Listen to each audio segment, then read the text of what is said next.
What's going on, guys? I want to start this video with this quote by Jean-Jacques Rousseau.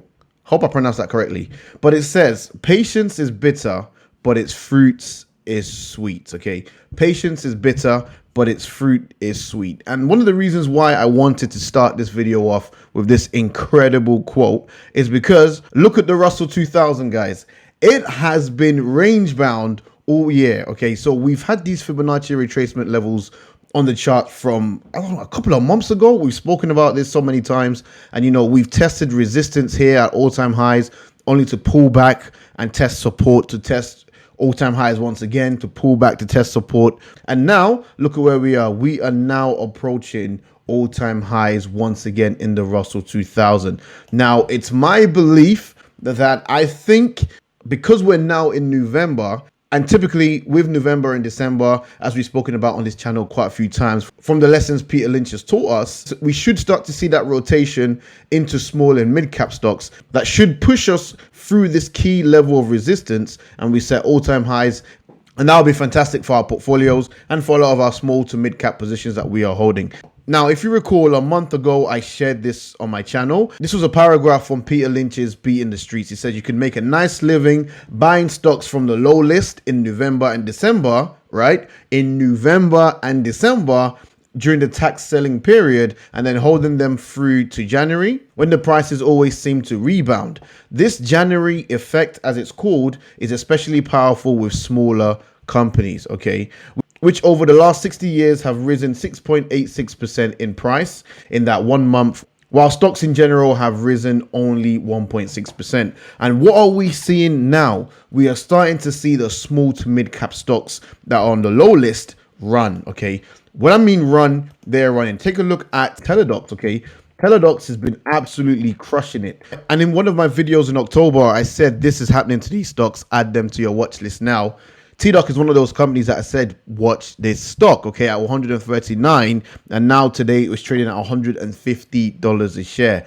HIMS is still, I would say HIMS is still kind of range bound. HIMS, I'm confident we'll see it run after earnings, okay? So after we report Q3 earnings, that's where I really believe we're going to see strong momentum in November and December for HIMS going into January. And don't forget, HIMS has a long way to go before we test all-time highs. I mean, I believe it peaked at, where did it peak at? Yeah, $25, okay? So we're currently at $8. It's pretty much at its all-time lows. I mean, it's trading a lot less than it was as a SPAC. So this is an incredible bargain, and I think we're going to see HIMS do a massive run to the upside after Q3's earnings. I think Q3 will really shock Wall Street, but I don't want to jinx it, okay? Because I did do this during Tattoo Chef's Q2's earnings, and that came out not as strong as I had hoped, but I think HIMS will do quite well. If we can really blow Q3's expectations, I think HIMS is going to be an incredible stock for all of us. The type of run-up that I envision for HIMS after Q3's earnings, I think will be similar to what we saw with Celsius. So if you recall, when the market pulled back in February,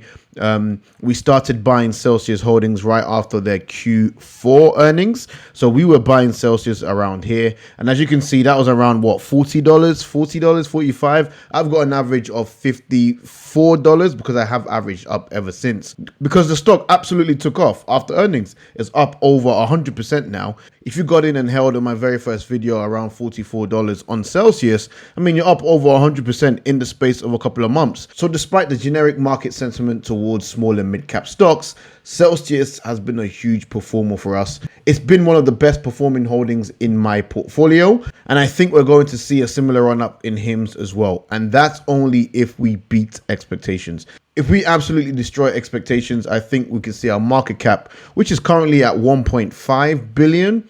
I think that will double. But hey, that's just speculation. Most of us are in HIMS for the long term anyways, so it doesn't really matter what the stock does in the short term. It's all about the long-term capital appreciation of our investment. And as long as the company continues to execute, it's only a matter of time. I think Tattoo Chef is also in that boat. I think we need to really prove to Wall Street, prove to analysts that, look, that we can deliver and that we are growing and expanding exponentially. Now, in case you're not aware, you need to put November 9th and the November 10th in your diary, okay? We've got Palantir, all right? Palantir will be reporting their earnings on the 9th of November, and that'll be before market open. And then on November 10th, guys, look at this.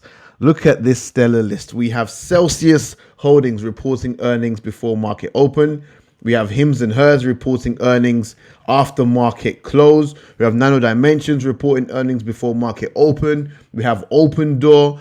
We also have OfferPad, ticker symbols OPAD. That's another iBuyer company that I really want to start a position in, but I am waiting for Q3 to come in because I want them to get all of their stock-based compensation, all of their merger bonuses. I want them to get that out of the way in Q3 because I believe that will affect their bottom line. And the company has previously been profitable. I do think with all of the one-time stock-based compensation associated with a merger completion, I think that's going to affect the bottom line, and I think OPAD are going to report negative earnings, and I think that's going to affect the stock in the short term. So I'm waiting for that opportunity. That's the reason why I haven't loaded in OPAD, but keep that on your radar if you haven't already. And then last but not least, we have the chef, Tattooed Chef. Okay, after market close on Wednesday, November 10th. We're going to be live streaming. I've got my boy Jesse from the Plant Stock channel. We're going to be coming over.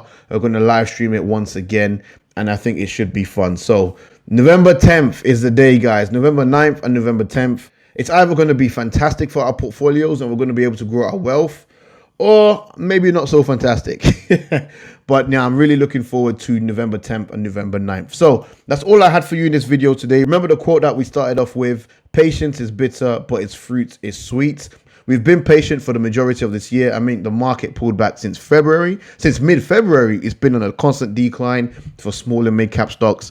And now might be the time, guys. Now might just be the time. Last but not least, my Discord group turned 1 today. Our generational wealth builders community is officially 1 year old today. So I want to say happy birthday to all of my GWB members. Thank you guys so much for making it an incredible group, an incredible community. I've learned a ton from everyone who's in the group. You guys have been incredible. And yet, cheers to many more years to come in this awesome community. So if you haven't joined my Discord, now's a great time. It's the first of the month. You get a full month to check out the Discord group. Try us out. If you like us, good. If you don't like us, good. Either way, it will cost you the same price as a meal deal. Give it a try and you might just like it. But thank you so much for watching. I really appreciate your time, and I'll catch you in the next one. Peace.